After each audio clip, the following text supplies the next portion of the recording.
comment acquérir une valeur. Aujourd'hui, le constat majeur fait est que beaucoup et bon nombre de personnes sont victimes de pertes de fonds à cause du manque de compétences, à cause du manque d'informations nécessaires qu'il faut appliquer avant d'aller acquérir un bien de valeur, avant d'aller acquérir une affaire. Donc c'est le thème dont nous allons aborder aujourd'hui dans cette vidéo qui va nous permettre vraiment désormais d'avoir une idée très claire, d'avoir ici les méthodes qu'il faut appliquer dès le départ avant d'aller dans l'acquisition d'un bien de valeur, avant d'aller dans l'acquisition d'une affaire. Donc si c'est quelque chose qui vous intéresse, suivez la vidéo du début jusqu'à la fin, car les bases dont nous allons encore partager dans cette vidéo sont des choses qui vont vous aider. Allons-y sans plus tarder. Mais bien avant de commencer, si vous venez de me découvrir, moi c'est Kamano Tamba Tando. Sur cette chaîne, nous partageons des contenus qui vont vous permettre de découvrir la bonne manière d'obtenir le succès dans votre existence. Peu importe le niveau de succès, peu importe la qualité du succès et peu importe la catégorie du succès dont vous êtes en train de rechercher, vous êtes sur la bonne voie, car les vidéos dont nous partageons sur cette chaîne de façon régulière sont des vidéos qui peuvent ici contribuer largement à l'obtention ici de votre objectif. Donc vous êtes fixé qui est ici l'obtention ici du succès dans votre existence. Et comme je le disais ici au départ, aujourd'hui beaucoup de personnes sont sincèrement victimes des pertes de fonds, sont sincèrement victimes ici des ruines économiques, tout simplement parce que ces personnes-là sont en manque d'informations nécessaires qu'il faut mettre en place avant d'aller dans l'acquisition d'un bien de valeur.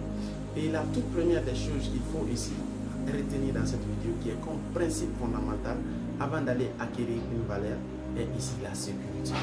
Au fait, ce que je peux dire par là est qu'une personne qui sait là où trouver des trésors, mais qui ne sait pas les conserver, n'est pas différent à celui qui n'en sait rien ici de là où trouve ses trésors.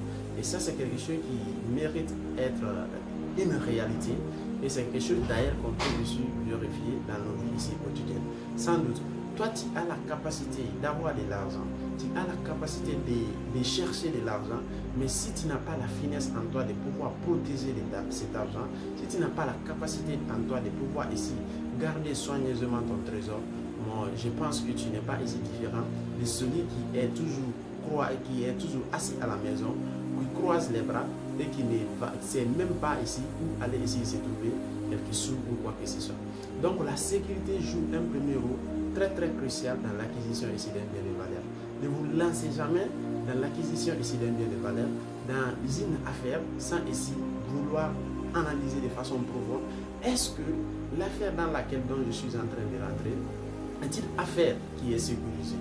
Est-ce que le bien dont je vais ici acquérir, il y a la sécurité dedans? Est-ce qu'il n'y a pas ici un problème d'arnaque dedans? Est-ce qu'il n'y a pas un problème de conflit dedans? Et toutes ces choses ici réunies ensemble et analysées pourront vous aider d'avoir une idée très claire avant de vous lancer dans l'acquisition de votre bien de valeur. Et la seconde des choses qu'il faut absolument connaître dans cette vidéo avant d'acquérir un bien de valeur, avant d'acquérir quoi que ce soit, ou avant d'investir votre ici argent, est le bénéfice. Oui, assurez-vous dès le départ que l'affaire dans laquelle je suis en train ici d'inverser, c'est quelque chose qui peut m'apporter un bénéfice, soit à court terme, à moyen terme, pourquoi pas à long terme.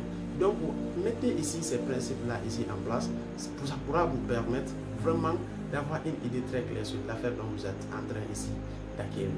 Et en troisième position, le dernier principe dont nous allons partager encore dans cette vidéo, c'est la possibilité, la facilité de revendre. Au fait, tu ne peux pas ici acquérir quelque chose, que ce soit un service, que ce soit une affaire, que ce soit un bien de valeur, tu ne peux pas ici compter l'acquérir dans le sens des affaires et avoir des difficultés avec sa demande de le revendre. Mon frère, tout bien dont tu veux ici acquérir, toute affaire dont tu veux ici acquérir, qui n'a pas ici une grande probabilité d'être revendu, au plus vite que possible, ou d'être revendu vraiment à un coût où tu veux être vraiment récompensé comme tu le veux, mon gars, je te dis ici de t'écarter. Parce que en tant que tu n'as pas ici la possibilité de revendre l'affaire dans laquelle tu t'es lancé, en tant que tu n'as pas la possibilité de revendre ton bien de valeur, mon frère, je peux te garantir que l'argent que tu as investi dans ces biens de valeur n'est pas ici de l'investissement. Au contraire, tu as dépensé ton argent sans ici rien vouloir obtenir en retour. Et comme l'a dit ici M.J. Demarco dans son très célèbre livre L'autoroute des millionnaires, il dit que dans l'innovation, la production n'est qu'une moitié de l'innovation et l'autre moitié concerne ici la revente. Mon gars, ne te lance jamais ici dans l'acquisition d'un bien de valeur, dans l'acquisition ici d'une affaire, quoi que ce soit, avant d'être assuré à 100% que vraiment cette affaire-là a une possibilité d'être revendue quand je serai prêt ici à le revendre. Donc ces trois principes-là, le respect ici absolu de ces trois principes, vont ici t'épargner ici des pertes de fonds, vont ici t'épargner de beaucoup de choses dans votre processus ici d'affaires. Et prenons un exemple en partant ici de ces principes dont nous venons de citer. Prenons un exemple sur l'acquisition d'un bien immobilier par exemple. Toi, tu veux aller acquérir un bien immobilier. La première des choses qu'il faut ici faire ici est de commencer à analyser. Est-ce que ce bien immobilier, n'y a-t-il pas ici de conflit là-dessus? Est-ce que ce bien immobilier, la personne qui veut me revendre ce bien, est-il la possession ici de cette personne? Donc tu dois ici analyser les facteurs pour être en sécurité, pour protéger ici des fonds dont tu veux ici aller inverser. Et en second lieu, tu dois commencer déjà à te donner ici des suppositions. Au cas où j'arrive à acquérir ce bien immobilier, combien ici de bénéfices je peux ici me faire? Par exemple, si j'arrive à payer ces biens immobiliers à 1000 € par exemple, combien ici, dans 2 mois, 3 mois, 6 mois, 5 ans, voire 10 ans, je peux ici revendre ces biens immobiliers et combien je peux ici avoir comme bénéfice? Ne négligez jamais ça, parce que quand le bénéfice n'est pas dans les affaires, le sens ici de l'affaire, l'affaire perd vraiment ici son sens. Ça devient plus ici une affaire, au contraire, ça devient une dépense ou ça devient une simple transaction qui n'a pas ici d'intérêt. Et en troisième point, avec ces mêmes biens immobiliers, commencez déjà à vous demander, au cas où je serai prêt demain de revendre ces biens immobiliers, comment est-ce que je vais passer? Est-ce que ces biens immobiliers, je pourrais le revendre vraiment dans un laps de temps? Est-ce que ce bien immobilier est dans un emplacement où je peux le revendre demain quand je serai prêt?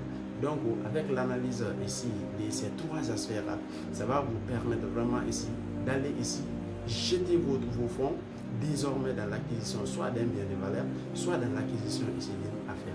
Alors, c'est les trois principes dont on pouvait ici se partager dans cette vidéo qui vont ici t'aider désormais pour t'éviter les pertes de fonds dans l'acquisition des biens de valeur, dans l'acquisition ici des affaires.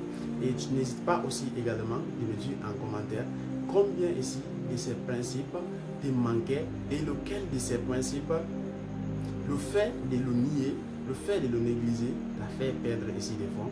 Et quels sont ici ces principes dont toi tu avais maintenant ici en place bien avant de visualiser cette vidéo.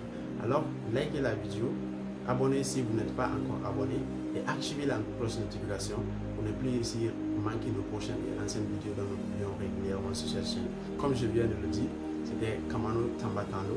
On se reprend à la prochaine vidéo. Merci. Ciao.